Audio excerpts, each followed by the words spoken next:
자, 후보 단일화 문제를 둘러싼 국민의힘 상황 이제 한 치 앞도 내다보기가 어려워졌는데요. 정치팀 이기주 기자에게 좀 더 물어보겠습니다. 자, 이 기자. 네. 정작 한덕수 후보는 왜 이른바 꽃가마라고 하던가요? 그 한 발 뺀다 혹은 뒷짐진 듯한 모습으로 이렇게 가만히 있는 모습인데 김문수 후보가 그랬잖아요. 실제 경선에 참여하지도 않았고 돈도 안 썼는데 네. 근데 당 지도부는 김문수 후보 공격하잖아요. 이거 왜 그런 겁니까? 그러니까 한마디로 왜 말을 바꿨냐 이겁니다. 아, 네. 경선을 할 때는 한덕수랑 단일화를 할 것처럼 해서 당원과 국민들이 뽑아줬는데 후보가 되고 나니까 단일화에 미온적인 태도를 보이면서 화장실 들어갈 때랑 나올 때랑 다른 것 아니냐 이런 비난을 받고 있는 건데요. 네. 실제로 김문수 후보가 단일화에 대한 의지를 여러 차례 드러낸 적이 있습니다. 네. 관련 발언을 한번 들어보겠습니다. 네. 합의가 안 되면 보수층에 2명이 나와도 그건 뭐 상관없다, 어쩔 수 없다는 입장이신 겁니까? 저는 한덕수 후보를 잘 알기 때문에 예. 그분이 그렇게 무리한 이야기를 하지 않을 거로 봅니다. 한덕수 총리에게 후보 자리를 양보하실 용의가 있으십니까? 뭐 어떤 명분으로 양보를 해야 된다는지 저는 그 질문 자체가 조금 납득이 안 갑니다. 네.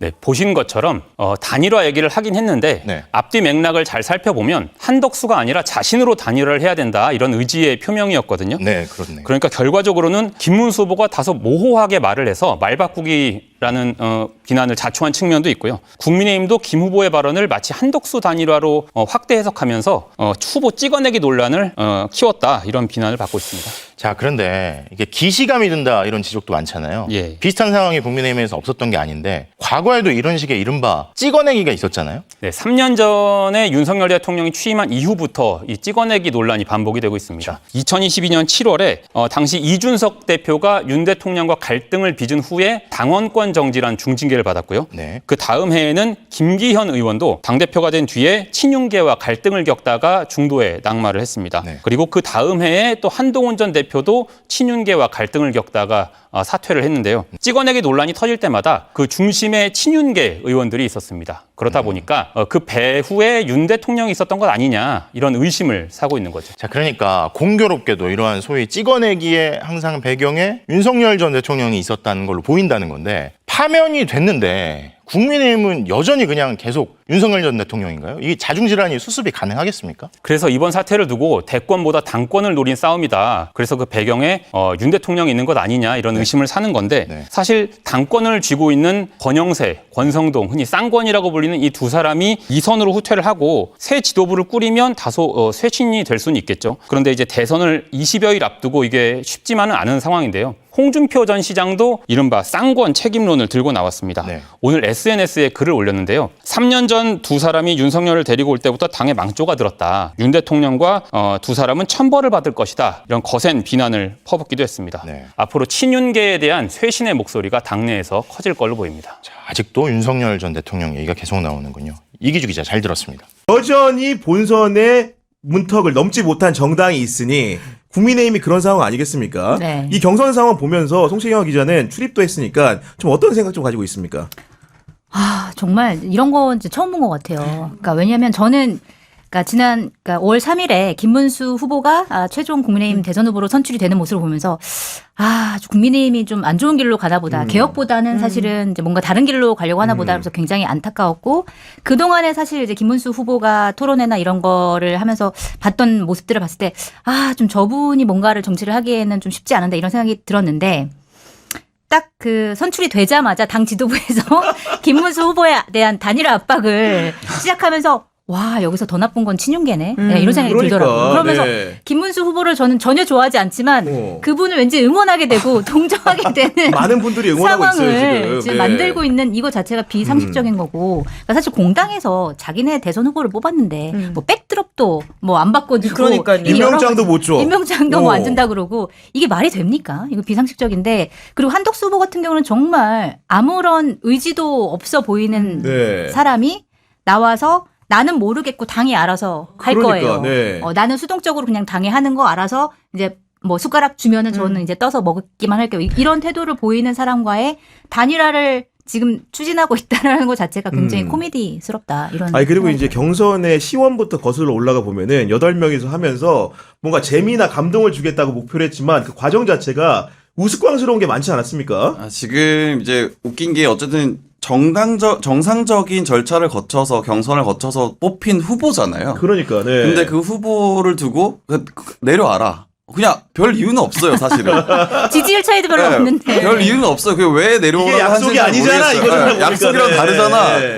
그리고 그 웃긴 거는 어쨌든 지금 당원 74조 2항 그래서 대통령 바꾸겠다는 거잖아요. 맞아요. 예. 그래서 상당한 이유가 있을 경우에 대통령 바꿀 수 있다. 뭐 후보를 이런 바꿀 수 있다. 후보를 바꿀 수 네. 있다라고 하는 건데 그 상당한 이유로 국민의힘이 어제 당원들 대상으로 돌렸던 그 여론조사 를 이유로 들은 거거든요. 그러니까요. 당원들이 네. 원하고 있다. 후보를 바꾸기를. 음. 근데 그 당원 그 여론조사도 그 투표율이 30%도 안 돼요. 투표율이. 네, 투표율이 30%도 안 됩니다. 그러니까. 네, 별 관심도 없는 거죠. 난장판이니까 네. 그렇죠. 네, 지지해도. 맞습니다. 예. 그래서 이게 단일화가 되더라도 사실 국민의힘 보수 쪽 표가 모이기가 힘들 거다라는 생각도 들고 그 기자들의 분위기도 그 어쨌든 기자들이 김문수 후보가 돈이 없는 사람인데 대출을 받아서 기탁금을 마련하고 해서 이 과정을 다 지켜봤거든요. 정말 어렵게 3억 원 냈는데. 네. 네. 그리고- 3이라고 그만두라고 하니까 그러니까요. 얼마나 화가 나. 얼마나 네. 억울해요. 그래서 그 기자들도 굉장히 동정을 하고 있는 상황인 거고 그리고 이게 되게 웃긴 게 어쨌든 시간을 같이 보냈잖아요. 경선 기간에 그러니까요. 기자들이.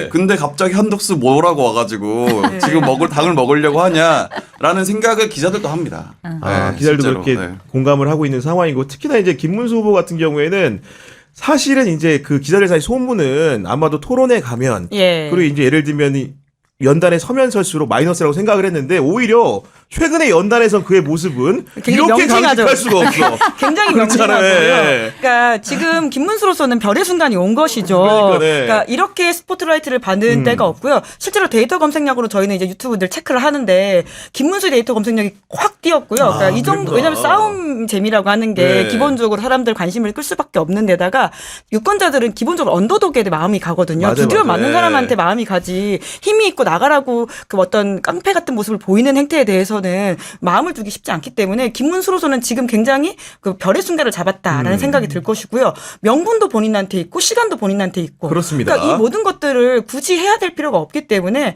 결과적으로는 김문수는 버틸 것으로 보이고요. 삶의 성정과 어떤 경험을 보더라도 그렇다라고 하는 분들이 많지 않습니까? 꽃꽃 문수. 네. 별명이 꽃꽃 문수입니다. 고문을 당해도 네. 이름을 불지 않았는데. 노동운동도 하면서 그 시절을 거쳐왔는데 김문수 입장에서 이 정도 억압과 탄압은 충분히 넘어갈 수 있다 이렇게 해석하시는 아니 분들이 근데 많더라고요. 국민의힘은 지난번 대선도 용병 들였다가 지금 당까지 망하게 생겼는데 그러게 이번에도 왜 또 용병 수입해가지고 이렇게 굳이 선거를 끝까지 치르겠다 패배가 뻔히 보이는 왜 그런 겁니까?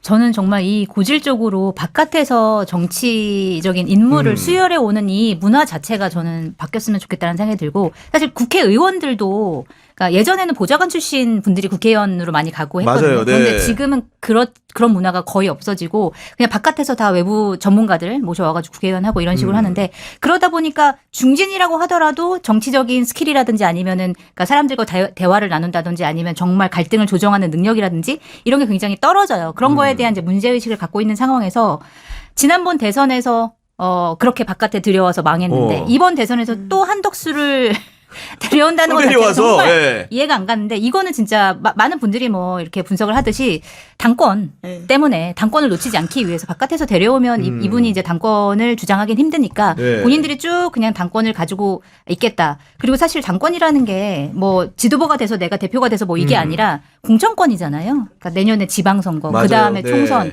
그러니까 국회의원들이나 아니면 정치인들이 가장 중요한 건 뭐 소신이고 철학이고 떠나가지고 자기 뺏지다는 거. 이게 맞습니다. 가장 중요하죠. 네. 그거를 위해서 지금 이렇게 하는 거다. 저는 그렇게 봅니다. 너무 안타깝게 그지없는데 사실은 이제 이 김문수 후보 그다음에 이제 한덕수 후보 말고도 실제로 이제 홍준표 후보와 한동훈 후보가 있었죠. 박형원 기자 두 캠프 분위기는 좀 어땠습니까? 경선 과정에서. 이게 되게 재밌는 말이 도는 게 지금 그 김문수 후보가 단일화에 대해서 목리를 부리고 있다라고 이제 국민의힘에서는 얘기하잖아요. 그러니까 차라리 한동훈이 됐으면 좋았을 거다. 이제는 이제 와서. 차라리 한동훈이다 심지어. 네. 왜냐면은 한동훈은 협박이 통했다. 협박이 통했다. 왜냐면 아직 단계 논란도 아직 남아 있고. 예. 그래서 못 실질적으로 이제 버틴다. 제가 뒤에서 취재를 해보면 예. 한동훈이 됐을 때는 윤리위를 열려고 계획을 하고 있었다. 윤리위를 열려고 네, 하는 그렇게- 흉흉한 계획이 있었군요. 네, 그러니까. 그런 얘기가 네. 있어요. 실제로 당사자들이 네. 그렇게 얘기를 합니다. 음. 그래서 그때는 근데 김문수 후보가 되다 보니까 너무 청렴해. 너무 윤리적이야 사람이. 너무 도덕적이야. 너무 뭐가 없어요. 제가 어제도 사실은 저녁에 좀 뻗치기를 했는데 김문수 봉천동 후보 집에? 예, 예. 잠깐 만났는데 오. 뭐 따로 별말을 안 하셨는데 네. 그 만날 수 있었던 이유가 거기에 현관문에 이렇게 도어락 같은 게 이게 요즘 아파트처럼 요즘 그런 게 없다. 아파트처럼 예. 그 현관이 없어요. 아 1층에 이게 네, 그냥 바로 다 뚫려 들어갈 수 있어요. 있다. 그러니까 네. 제가 기다리면 만날 수밖에 없는 거예요. 이제 그 정도로 굉장히 검소한 생활을 하고 계신 분이고 네. 돈으로서도 그렇기 때문에 꼬투리 잡을 게 없는 거예요. 국민의힘에서도. 그랬구나. 아, 네, 물론 뭐 그래서 일반 국민 난감한 시각에서는 상황입니다. 꼬투리 잡을 게 있는데 국민의힘 시각에서는 왜냐면 그분의 과거의 발언과 그러니까. 어떤 행적들을 보면 비판할 그쵸, 것들이 꽤 그쵸. 있긴 하고요. 아니 갑자기 궁금해지는 게 박형환 기자를 김문수 후보가 만났을 때 네. 뉴스공장 박형환 기자라고 했을 거 아니에요? 네, 명함 드렸죠. 예, 뭐라고 말이 돌아왔습니까? 네. 뉴스 공장 이렇게 하시더니 나도 공장에 많이 다녔지 뭐 이런 거 아니죠? 아니 바로 올라가셨어요. 아, 그건 아는구나. 뉴스 공장이 뭔지는. 뉴스 네. 공장하고 표정이 좀 어두워지시더니 그냥 올라가셨습니다. 그래서 제가 질문 하나만 받아달라고 해도 안 된다고 저도 하고 노동자입니다. 공장 노동자입니다. 많이 그랬어 그냥. 그러니까. 계단을 2개, 3개씩 올라가시더라고요. 네. 오. 그리고 이 홍준표 후보가 굉장히 이제 독한 말을 했잖아요. 네. 그러니까 이 분란의 책임은 바로 윤석열에게 있다. 그리고 당 지도부에게 있다. 이렇게 하지 않았습니까? 네. 얼마나 분노했으면. 저는 정말 이제 홍준표 전 대구시장이 정계 은퇴한다고 했는데 전화 다 받으시고 페이스북에 글 다 올리시고 니들 전화 다 받아 보니까. 다 네. 하시고 네, 이런 모습들을 보이는데 이제 언젠간 미국 갈긴 가시겠죠. 근데 그 전까지 이제 하고 싶은 말 다 하시는데 기탁금 돌려달라. 저는 이 말이 제일 웃겼던 것 같아요. 아니 이럴 거면 진짜 기탁금 돌려줘야지 후보들한테. 아니, 그러니까. 지금 뭐 하는 짓입니까? 근데 저는 미국 간다고 하는 것도 사실 진짜 갈 수 있나 이 생각이 들어요. 왜냐면 명태균 게이트 수사받고 있는데 그러니까 출국금지가 안 돼 돼 있지 있나? 않을까. 네. 예, 예. 그렇구나. 근데 홍준표 전 시장 같은 경우는 저는 경선 과정에서 약간 실망하긴 했거든요. 왜냐하면 예전에 좀 홍준표의 모습은 좀 아니다. 약간의 이제 뭐랄까 톡톡 튀는 그런 것들이 좀 많이 사라지지 않았나. 재기가 약간 네, 좀 재기발랄한 게 사라지- 조금 예. 사라지지 않았나. 그리고 막 중간에 나 그만하고 싶네요. 막 이렇게 되게 지친 모습 이런 거 보이면서 그런데 오히려 이제 경선 떨어지고 나니까 네. 하시는 이제 워딩들이 다 맞는 말. 어쩜 이렇게 맞는 말을 하시나. 그리고 한동훈 전 대표도 사실은 경선 떨어지고 나서 이제 단일화 논란이 벌어지자마자 이럴 줄 몰랐냐 이렇게 얘기를 했는데 이상하게도 한동훈 전 대표가 얘기하면 되게 얄밉고 이거는 이제 받아들이기 쉽지 않겠는데 이렇게 생각이 드는데 홍준표 전 시장 얘기하면 되게 막 뭐랄까 유쾌하고 재밌고 약간 이렇게 느껴지는 측면이 분명히 있는 것 같아요. 그리고 홍준표 시장이 제가 알고 있기로는 보수 언론들 위주로 만나지만 한겨레에 대해서는 굉장히 공을 많이 들인 걸로 알고 있고 예전에도 보면 인터뷰를 네. 한겨레는 꼭 해줍니다. 그래 인간적으로 봤던 홍준표 좀 어떤 사람인지 궁금하거든요. 예전에 이제 그 새누리당 출입할 때 홍준표 그때 당시 대표였나요? 그때 이제 같이 한겨레 이제 출입 기자랑 같이 저녁을 먹은 적이 있었어요.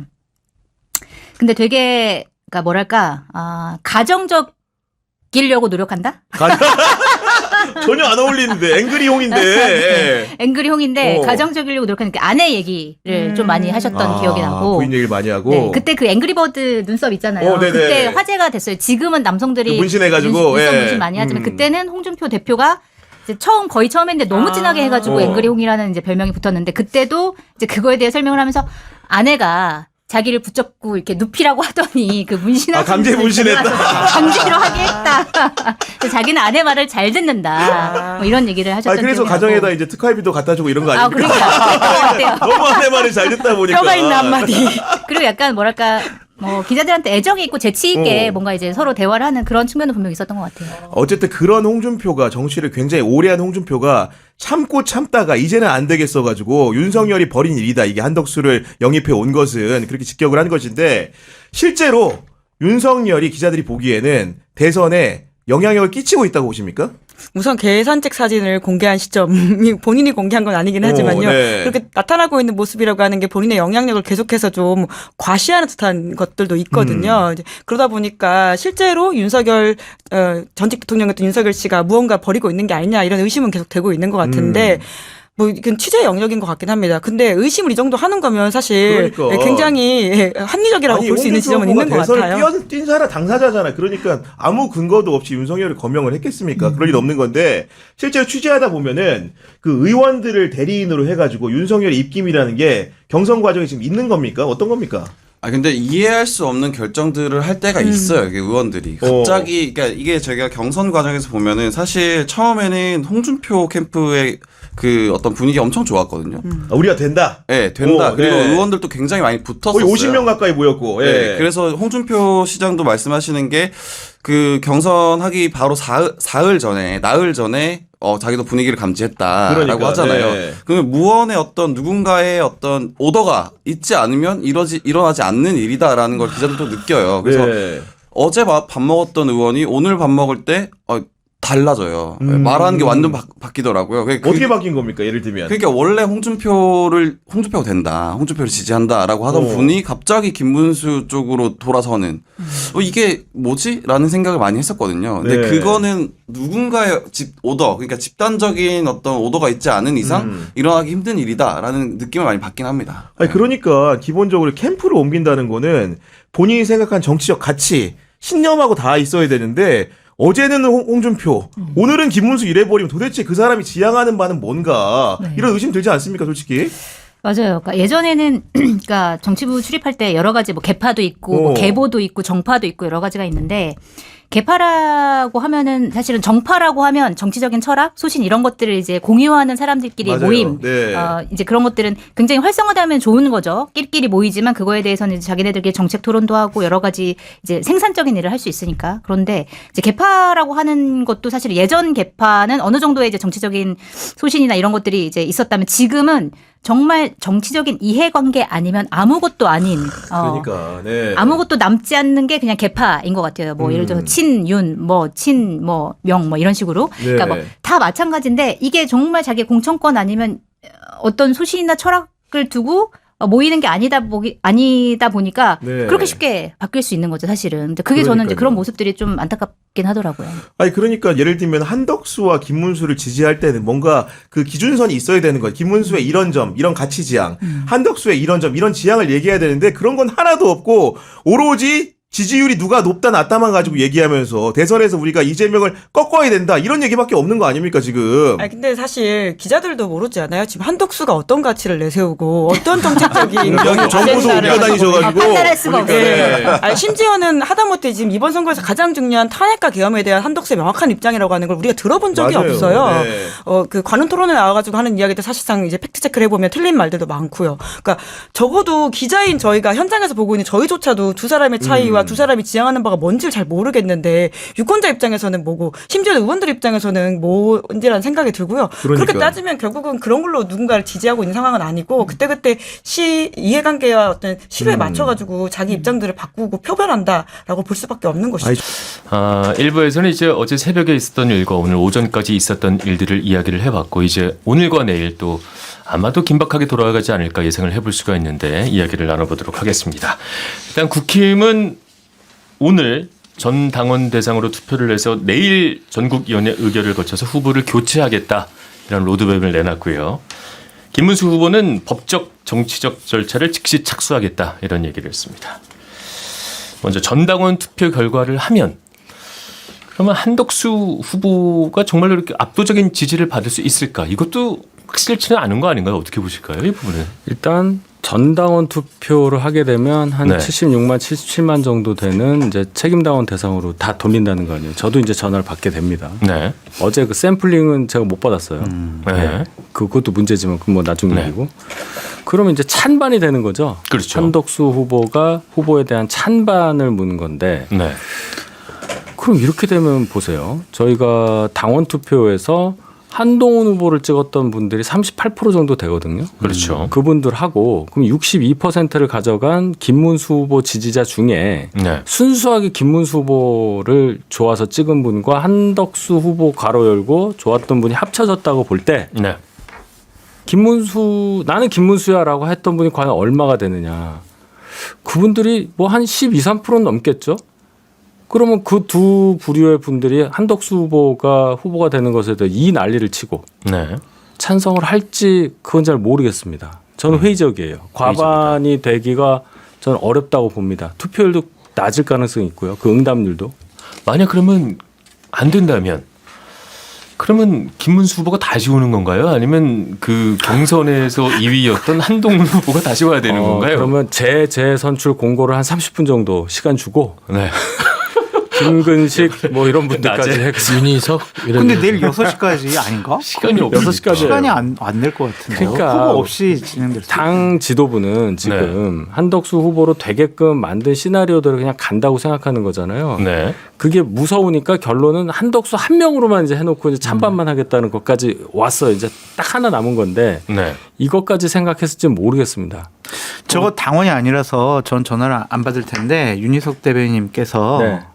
그 설문 여론조사 오는 거 녹음 좀 해놔주세요. 왜냐하면은 설문 내용이 어떤 건지 봐야죠. 지금 단일화에 반대하고 해당 행위를 하고 있는 김문수 후보의 자격을 박탈하고 네. 단일화고 선거 승리 가능성이 높은 한덕수 후보를 국민의힘 후보려고 하는데 찬성하십니까? 반대하십니까? 앞에 서술어가 길면은 이거는 다른 작업이 들어간 거잖아요. 네. 그래서 그거 좀 녹음 좀 해서 네. 내용이 궁금하다. 뭐 1초 안에 안 누르면 찬성으로 알겠습니다 하고 넘어갈 수도 있잖아요. 어제 밤에 지인들과 얘기하면서 그런 얘기를 했거든요. 만약 네. 단일화 여론조사를 할 때 당원 투표를 하든지 김문수 후보가 되면 이것도 참 재밌겠다. 그런 이렇게. 생각을 했었는데 단일화해서. 네, 단일화를 하는데 네네. 사실 그럴 가능성도 배제할 수가 없거든요. 네. 왜냐하면 최근 지도부의 막장 드라마에 국민의힘 지지층 내에서도 약간 이게 동요가 뭐냐 있을 수 있을 거예요. 라는 불만들이 상당히 많았어요. 네. 그래서 그럴 수도 있는데 아예 그럴 가능성까지 배제한 네. 한덕수에 대한 찬반만 하는데 실제 그 김문수 후보 측에서도 얘기하고 그렇고 일단 단일화 여론조사 단일화를 11일 이전에 할 것이냐에 대해서도 그때 반대한 사람들은 네. 87%에 찬성했는데 반대한 사람들은 따로 다른 그 추가로 있었던 여론조사를 받지 못했다라는 얘기가 있거든요. 네. 그리고 김근식 교수도 본인의 페이스북에 본인 당원들은 전화를 못 받았다라는 게 있어요. 그래서 제가 볼 때는 어떻게든 지도부가 한덕수 과반 이상으로 찬성이 과반 이상으로 하는 결과를 만들어내지 않을까라는 의심이 있습니다. 어떻게든. 예, 어떻게든 의심이니까 뭐 어떻게든 만들어내. 근데 이게 그럴 수가 있나요? 근데 전당원 어떻게든요. 투표라 네. 그게 가능할까요? 설문을 가지고 뭐 어떻게 네. 말씀하신 대로 좀 많이 사설이 길면서 이렇게 설득적으로 나가서 조금 의사가 바뀔 수 있는 가능성은 있어도 전당원 투표를 어떻게 바꿔요? 그러니까요. 예를 들어서 부정적이다. 라는 부당은 한 번만 울리고 끊어버린다든지. 그러니까 아까 내가 얘기했잖아요. 그거를 이제 알고리즘 하나 넣어놔서. 근데 이제 막장이네. 통상 이렇게 채권 선거로 밀실에서 이루어지는 이 같은 행위들은요. 네. 전당원 투표를 하더라도 지도부가 압도적인 퍼센테이지를 가져올 만한 설계를 했을 거라고 저는 지리 짐작을 합니다. 설계를 잘했을 것이다. 그럼요. 그래서 한덕수 후보를 이렇게 단독 등록을 받는 명분을 만들려면 네. 이게 낮았다가는 다 어그러져요. 네. 뭐 일을 저지르려는데 그 정도까지 생각 안 하고 했을까요? 알겠습니다. 지금 상황을 바라보는 국힘 전 당원들의 마음이 어디로 가고 있느냐가 하나 변수가 될 것 같고 두 번째 변수는 이게 될 것 같아요. 김문수 후보 측에서 이제 국민의힘 대선 후보 선출 취소 효력정지 가처분 제출하기로 했다고 합니다. 그 얘기는 법원의 판단을 기다려봐야 되는 거고 토요일 일요일에 일을 할지는 저희가 확신할 수는 없겠으나 만약에 어쨌든 법원이 김문수 후보의 손을 들어준다. 그러면 이제 어디로 전개가 되는 건가요? 근데 그 시간이 과연 그 국민의힘 후보를 다시 김문수 후보로 해가지고 선관위에 등록할 수가 있을까 그런 네. 생각이 들어서 자칫 잘못하면은 국민의힘 후보 없이 이번 네. 대선이 치러질 수도 있겠다. 아예 2번 후보가 없을 수도 있다는 그래서 말씀이신가요? 이재명, 이준석 뭐 이 양자 대결로 이번 대선이 치러질 수도 있을 거라는 가능성을 배제하기가 어려워요. 그러니까 이게 상당히 해괴망측한 일들이 계속 벌어질 수밖에 없다. 내일까지. 그렇게 보여집니다. 저도 동의하는 바가 네. 이준석 후보 없었으면 네. 이재명 후보가 무투표 당선되는 초유의 조기 대선이 됐을 수도 있었다라는 것을 저는 뭐 이게 상상의 영역으로 놔둘 필요도 없을 것 같아요. 현실이 될 것 같아요. 맞아요. 네. 알겠습니다. 이때 그냥 국민의힘이 전 제대로 망가져야 된다고 봅니다. 더 망가져야 된다. 네, 제대로 망가지고 바닥을 찍어야 네. 다시 새로운 목소리들을 요구하는 그 어떤 세력 교체 세력들이 네. 좀 더 힘을 얻고 가야 되는데 친윤들이 좀 이른바 양권이 굳건히 버티면서 쉽지는 않을 것 같아요. 네. 그래서 제대로 그건 이제 내부의 권력 교체 움직임이 어느 정도까지 가느냐에 달려 있다고 봐요. 네. 근데 지금 뭐 친윤들이 버티면 장부가로는 지금 국민의힘 자산이 1,200억 정도 되거든요. 네. 시가로는 더 많다고 그러는데 네. 그냥 임대업 좀 하시고 그리고 이제 특정 지역에서 지지 기반이 있으니까 네. 그쪽으로 해서 자민련으로 몰고 네. 다른 쪽에 새로운 건전한 보수가 나와야 우리나라의 어떤 정치 지형이 제대로 되지 않을까라는 네. 생각이 듭니다. 알겠습니다. 함께 경선에 나섰던 국힘 후보들도 작금의 상황에 대해서 한마디씩 거들었는데 인상적입니다. 한동훈 전 국민의힘의 대표는 북한도 이렇게는 안 한다. 안철수 의원 후보 단일화가 아니라 후보 교체 정치 공작극과 다름없다. 정치 공작. 이분은 약간 좀 체급은 다르지만 좀 인상적이었습니다. 과거 찐윤이었던 장해찬 전 최고가 지금 꼬라지들 보니까 이럴 바에는 차라리 이준석 찍자 뭐 이런 얘기까지 나왔는데 다양한 그래요? 얘기들이 그래요? 나오고 있습니다. 근데 저기 장동혁 의원도 반대했더라고요. 근데 이게 네. 가장 이번 이 새벽에 이루어진 이 밀실 공천이라게 되는 후보 등록 네. 이거를 홍준표 전 대구시장 말이 가장 맞습니다. 네. 한 뭐 X라고 했던데 한 X는 계엄, 두 X는 후보 약탈. 미쳐도 곱게 미쳐라. 이 얘기를 딱 하셨더라고요. 그런데 저는 이 말이 가장 뭐 이 국민들이나 당원들이 느끼고 있는 감정이 아닐까 생각합니다. 그냥 쉬운 말로 그냥 날치기예요. 네. 우리가 그런 말 잘 안 쓰는데 우리 기억나는 게 이제 96년 노동법 통과 때 그게 벌써 몇 년 전입니까? 네. 30년 전인데 그때 이후로 날치기란 단어 거의 써본 적이 없는 것 같은데 이게 진짜 심야의 날치기죠. 저는 국민의힘 의원들을 비판하려는 게 아니라 국회의원, 헌법 기관이고 말하자면 헌법을 준수하고 민주주의 절차를 준수하려고 뽑아준 선출직 공무원들이잖아요. 네. 그런데 어제 새벽에 그 후보 선출 과정에 있었던 국민의힘 의원들 다 박제를 해야 될 것 같아요. 60여 명이 참석한 걸로 제가 알고 있는데. 그래서 저는 64, 그분들 이름을 그렇죠. 하나하나 다 다시 한번 확인을 해서요. 이분들은 국회의원 자격 없습니다. 근데 한 40여 명의 국회의원들이 또 있는 거잖아요. 국힘에는. 그분들은 목소리를 이제 낼 때가 되지 않았나 이런 생각도 드는데 왜 그 목소리들은 아직 분출되지 않고 있는 걸까요? 내겠죠. 워낙에 지금 당 네. 상황이 이상하니까 내기도 어려운 그런 분위기예요. 당 지도부가 이렇게까지 나간다는 거를 시시각각으로 지도부가 이렇게 끌고 가는데 거기에 저희 당에 사실은 의미 있는 그런 정치적인 영향력을 가지거나 그런 경력을 가진 의원들 구성이 안 됩니다. 워낙에 많이 져가지고요. 네. 그런 상황이라고 볼 수 있고. 네. 네, 죄송해요. 말씀하세요. 예.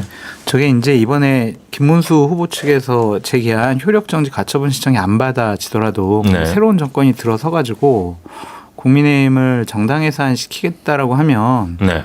저거는 딱 걸린 것 같아요. 이번에 절차적 문제 때문에. 그러니까 비상계엄의 네. 또 탄핵에 대해서 행해왔던 주장했던 국민의힘 지도부와 의원들의 모습 네. 그리고 대선 후보 선출 과정에서 보여줬던 네. 불법적인 문제들 하면 정당은 민주적으로 운영돼야 된다라고 분명히 헌법에 나와 있잖아요. 기본이죠. 네.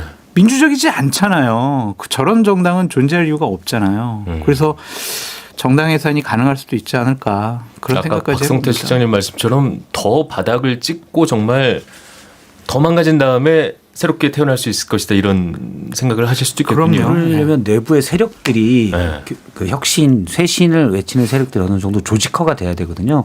몇 명이 얘기해서는 안 되고 조직화가 되는데 사실은 국민의힘 의원들이 대부분 그냥 지도부 눈치만 보고 있어요. 근데 총선도 멀리 남았잖아요. 총선도 멀리 남아서 의원들의 뭐 신분에 그럴 건 없는데 네. 사실 몇몇 힘 있는 사람들이 제가 볼 때는 좀 잘 얘기를 하고 끌고 가면 가능할 거라고 보는데 그런 움직임이 그러니까 한동훈 전 대표가 그런 얘기를 했지만 사실 원회에 있어서 한계가 있고 네.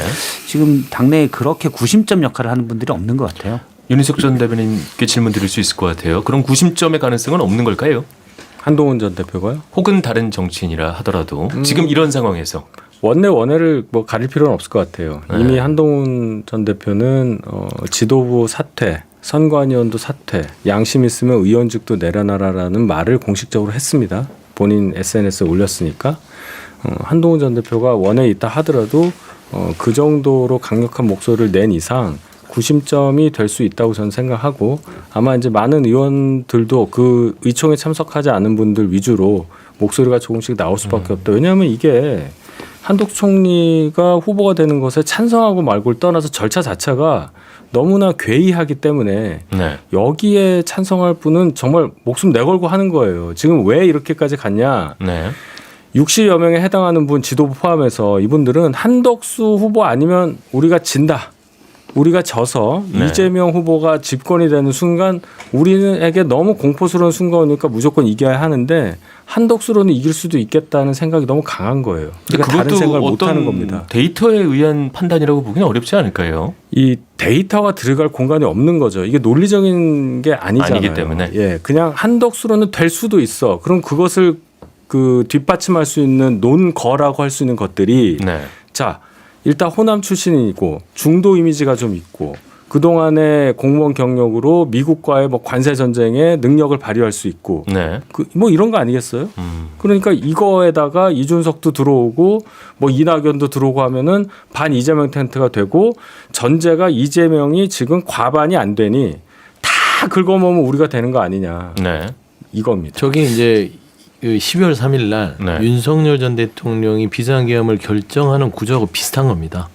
그러니까 본인 머릿속에 이렇게 해서 반국가 세력을 규정하고 그다음에 줄탄핵을 하니까 이게 명분이 되고 나는 네. 경고성 계엄이니까 국민들이 이해해 줄 거고 네. 또 많은 우리 국민의힘의 의원들이나 뭐 여러 국민의원들이 내 힘이 돼 줄 거고 군과 경찰이 내 편이 돼 줄 거고 이러면서 그냥 한 거예요. 이걸 보통 우리가 망상적 사고의 선택이라고 하는데 긍정회로의 연속이죠. 그러니까 다될 것이다. 이게 보통 계몽이라는 것들은 계몽이 된다는 것은 논리로 계몽이 되는 게 아니라 그런 어떤 망상적인 DNA가 그대로 그냥 전염되는 거예요. 저는 그래서 지금 이 두 지도부, 공군 지도부는 그대로 윤석열 전 대통령이 12월 3일에 했던 DNA를 그대로 받아서 한덕수 후보를 데려다가 그 연속성 사안에서 벗어나지 않으려고 하는 선택들을 하는 것이다. 네. 합리적으로 선택하면 한덕수 후보를 어떻게 이겨요?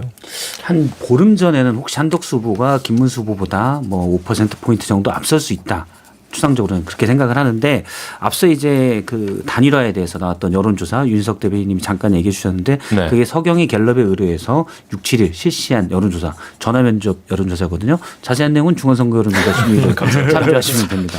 여기에서 익숙치가 않아서. 예, 거기에서 누구로 단일하면 좋겠냐. 네.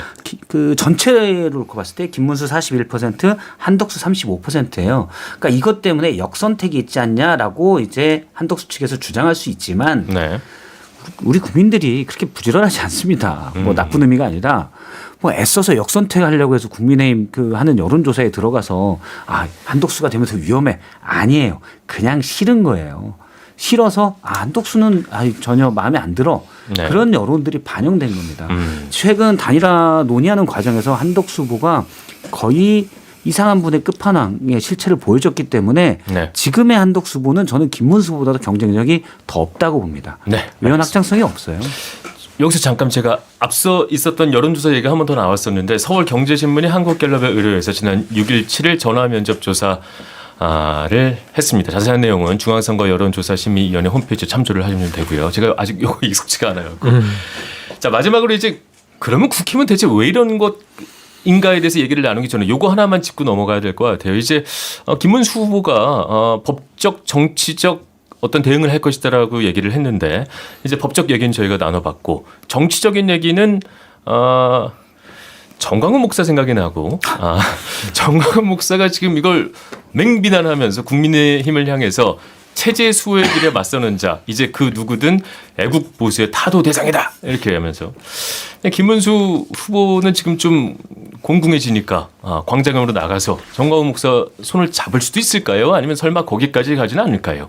우리가 정광훈 목사 등 광장에 나가는 분들을 너무 과대평가하고 있다고 저는 봅니다. 네. 그분들 지난 총선 때 비례 후보 내서 한석도 당선을 못 시켰어요. 3%가 안 됐어요. 2.26% 얻었습니다. 네. 본인들은 당원이 120만이라고 주장해요.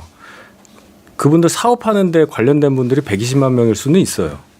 그런데 뭐 정치적으로 세력화할 수 있는 분들이 110만 명이라고 저는 믿지 않고 있고 네. 김문수 후보가 그분들하고 뭐 연관성이 있는 거는 뭐 사실에 가까우니 앞으로 어떻게 할지 모르고 관훈 토론에서도 그쪽과 연대해야 한다는 식으로 말씀하신 것도 알고 그렇죠. 있는데 네. 일각에서 특히 지도부에서는 김문수 후보가 그쪽 세력들을 당에 데리고 와서 당을 우경화시키려고 하고 있다. 이런 우려까지 얘기를 하거든요. 그러니까 네. 저희 당 당원이 80만에 가깝고 그분들이 쉽지 않다. 그럼 대거 저희 당에 들어와서 당을 접수할 거냐? 그런 사람이 어디 있습니까? 그러니까 그런 식의 이제 생각들을 하니까 자꾸 얘기가 다른 데로 가는 거예요. 우리가 전광훈, 뭐 전한길 이런 분 이제 더 이상 얘기 안 했으면 좋겠습니다. 저도 오늘 지금 이 순간 이후로 실명 얘기 안 하겠습니다. 저도 여기까지만 하겠습니다. 네. 더 이상 이 논의는 이어가지 않도록 하겠습니다. 김문수 후보 비서실장이죠. 김재원 의원이 조금 전에 페북에 선거는 끝난 것 같습니다. 참으로 안타깝습니다. 두 줄 남겼고요. 국민의힘은 김문수 대선 후보 자격 상실 법적 검토 거쳤다. 문제 없을 것이다. 자신하고 있습니다. 그리고 오늘 오후 10시에 비대위를 열고 내일 오후 5시에 최종 후보를 확정하겠다라고 계속해서 밀어붙이고 있습니다. 그럼 이제 우리는 남은 시간 동안 이 얘기를 좀 해봐야 돼요. 대체 왜 이러나? 물론 앞서 우리가 좀 얘기를 나눴었지만 대체 윤석열 전 대통령이 탄핵이 된 지 시간이 이렇게 지났고 모든 국민들의 지탄을 받고 있는 상황에서 왜 이 입김은 아직까지도 유효한가에 대해서 많은 분들이 궁금해할 것 같습니다. 김종인 전 국민의힘 비대위원장이 어제 인터뷰에서 이런 얘기를 했더군요. 윤 전 대통령을 옹호하는 세력들이 한덕수를 후보로 만들겠다고 사전 기획하지 않았다면 이런 상황이 벌어지지 않을 것이다. 물론 당사자들은 지금 부인을 하고 있고 한덕수 후보도 마찬가지로 난 뭐 그냥 내가 하는 거지 어떤 지령을 받은 바가 없다 이렇게 얘기를 하고 있지만 많은 분들은 여전히 윤심이 당에서 작동하고 있고 그다음에 원내대표와 비대위원장이 그 뜻을 충실히 따르고 있다. 뭐 이런 시각들이 많은데 그 권력, 그 힘은 왜 아직까지 유지되는지가 궁금하네요. 그 말씀 한 반은 맞고 반은 좀 다른 걸로 느껴져요. 네. 윤 대통령이 지금도 영향력을 행사하고 있고 그래서 윤 대통령이 한덕수 후보를 당선시켜서 그 이후에 대통령에 대한 한덕수에 의해서 뭐 사면복권을 받는다든지 뭐 그런 걸 기대해서 뒤에서 조종한다. 그건 아닌 걸로 보입니다. 네. 윤 대통령 주변에 계신 분들은 윤 대통령의 영향력 유무를 떠나서 이분 자체로 이익이 똑같아요. 당권. 예. 당권이든 뭐든 간에 같이 가야 되는 사람이 돼버렸고 네. 거기서 딱 보니까 한덕수로는 정권 교체를 막을 수도 있겠다는 생각을 한 겁니다. 아까 제가 말씀드린 네네. 대로. 그게 방향이 일치하는 거지. 긍정회를 다 돌려서 윤 대통령이 모든 것에 뒤에서 있어서 이걸 한다. 그렇게 보기엔 윤 대통령의 영향력이 지금 그렇게 남아있다고 저는 보지 않아요. 그럴 수는 없을 거 아니에요. 예, 네. 그렇기 때문에 이분들은 제가 들은 바로는 한덕수 총리가 후보가 되는 순간 윤 대통령과 뭐 속마음이 어떻든 간에 분명히 절연하는 모양새도 보이면서 당선 위에서 갈 거다. 네. 이런 예상을 하시는 분들이 있더라고요. 뭐 정보를 가지고 저한테 얘기하는데 제가 확인을 못했으니까 네. 결론적으로는 윤 대통령 주변에 계셨던 분들 3년 동안의 윤 대통령 임기 동안에 윤 대통령과 가까이서 일을 했었던 분들은 그 자체로 하나의 이익 집단을 형성했고 이미 그분들의 선택이 한덕수로 간 거지 역으로 생각해서 윤 대통령이 계속 영향력을 갖고 있어서 그 사람들을 움직여서 한덕수로 후보를 했다 이렇게 보기엔 좀 무리가 있다고 봅니다. 네. 그냥 방향이 같을 뿐이지 윤 전 대통령의 어떤 바람이 그대로 지금 구현되는 게 아니다. 네, 저는 그렇게 봐요. 같은 곳을 그냥 바라보고 있는 것이다 이런 네. 말씀이시군요. 저도 뭐 이해관계가 비슷하다고 보고 네. 뭐 사실은 친윤들이 정말 충성심이 있다 그렇게 보진 않아요. 자신의 기득권 그렇진 유지라는 않겠죠. 거고 네. 1번은 한동훈 견제죠 사실은. 왜냐하면 전당대회 때 네. 지금 대선 주자로 나왔던 뭐 나경원 후보랄지 여러 명이 나왔지만 안 됐었잖아요. 그래서 아마 대통령실에 제가 여권 관계자한테 구여권 관계자한테 들은 거로는 네. 한동훈 견제를 누구로 했으면 좋겠을까. 한덕수 정도면 혹시 카드가 되지 않을까 이렇게 생각을 했던 것 같아요. 거기에는 뭐 실장급 또는 수석급 이런 분들이 얘기가 있었고 당내 친윤들과 논의해서 됐다라는 얘기가 있더라고요. 앞서 네. 얘기한 대로 본인들은 부인하지만 네. 그래서 그런 걸로 시작돼서 결국은 지금은 그냥 가던 길 이상한 길로 가는 건데 그냥 가던 길을 가는 관성에서 움직이고 있는 것 같아요. 돌아갈 길은 안 보이고 예. 갈 수밖에 없는 길인 건가요? 그게 뭐 이상한 나락으로 가는 길이죠. 네. 알겠습니다. 정치적인 이익 공동체가 된 것 같고요. 네. 하다 보니까 또 감정도 쌓인 것 같습니다. 그냥 이대로 꾹쭉 가야 되고 우리를 반대하는 사람들에 대해서는 또 폭력적으로 억압해야 된다라는 생각이 있어가지고 네. 그런 것들이 그냥 에스컬레이터 된 것 같아요. 근데 네. 처음에는 그냥 한덕수라면 프레임 바꿔가지고 이길 수도 있겠다. 진짜로 그렇게 생각은 한 것 같은데 네. 이제 그거보다는 우리가 당내의 권력과 기득권, 주도권을 놓치면 안 된다. 그런 생각이 더 강한 것 같습니다. 그러니까 김문수 후보가 계속해서 여기서 대선에서 지더라도 남으면 당을 장악할 가능성이 높죠. 정치인이잖아요. 뼛속까지. 정치를 많이 해보신 한덕수 분이고. 후보는 정치를 잘 몰라요. 그렇잖아요. 그건 사실상. 그러니까 한덕수 후보를 세워놓고 자신들의 그 입맛에 맞게 뒤에서 하고 싶다? 국민의힘 지도부, 특히 친윤 지도부가 본인들이 알아서 또 당권을 장악하면서 3년을 가면 네. 편하잖아요. 그게 최선의 방법일 그렇죠. 것이다. 그 뒤에는 윤석열 전 대통령이라는 그림자 속에서 네. 본인 윤석열 전 대통령도 정치적 기반이 친윤 그룹들이 하는 게 훨씬 좋지. 네. 김문수라는 그 새로운 인물이 와서 김문수계가 장악한다는 거, 그건 정치적 이득에서는 본인들한테는 하고 싶지 않죠. 네. 그러면 김문수 후보가 이렇게까지 저항할 것은 정말로 예측 밖의 일이었었던 것인가요? 지도부는 아마 네. 그렇게까지 생각 못한 것 같아요. 왜냐하면 김문수 후보가 물론 정치 오래 하셨던 분이긴 하지만 10년 이상 중앙정치에서 멀어져 계시고 현역 의원이 단 한 명도 없어요, 주변에. 네. 그러니까 간단하게 제압할 제압할 수 수 있을 있다고 것이다. 생각했을 가능성이 높지요. 김문수 후보를 저는 보면 전 김문수 후보, 한덕수 후보 전혀 지지하지 않지만 네. 당 지도부 또 국민의힘 의원들이 너무 바보 취급을 했던 것 같아요. 그렇죠. 네. 공식적으로 경선을 통해서 대선 후보로 선출됐는데 엄청나게 잘해서 설득해야 뭐가 되는데 네. 사실 설득하려면 뭘 줄 게 있어야 되잖아요. 김문수 후보에게 뭐 총리 자리 줄 것도 아니고 다른 분은 설득할 마땅한 것도 없고 그러면 그 정도 선이나 이런 것들이 충분히 종합적으로 입체적으로 확인됐어야 되는데 네. 그것도 아닌 상태에서 그냥 접어 하면 접을 줄 알았다는 건 너무 순진했고 네. 그 배경에는 김문수 후보를 너무 바보 취급했다라는 생각이 듭니다. 네, 김문수 후보의 투사 본능이 살아나고 있다 이렇게 볼 수가 있을 것 같은데 과연 오늘과 내일 또 어떤 흐름으로 이어지고 과연 이번 후보 국민의힘 후보는 탄생할 수 있을 것인지 또 어떤 변수가 생길 것인지 지켜볼 수 있을 것 같습니다. 오늘이 공교롭게도 유권자의 날이라고 합니다. 선거의 의미를 되새기고 투표 참여 독려하기 위해 만들었는데 유권자는 좀 철저히 소외되고 있는 것이 아닌가 이런 씁쓸한 기분이 들 수밖에 없는 정치권입니다. 광고 듣고 오겠습니다. 네, 워낙 해괴망측한 일이 벌어지다 보니까 오늘 정치인사 동접자 11만 명이 넘었다고 합니다. 오늘의 흐름을 이어받아서 내일도 저희는 생방송으로 찾아오도록 하겠습니다. 지금까지 서영주 민주당 전 부대변인, 박성태 사람과 사회연구소 연구실장, 윤희석 국민의힘 전 대변인, 장성철 공론센터 소장님 그리고 저는 아나운서 전정환이었습니다. 고맙습니다.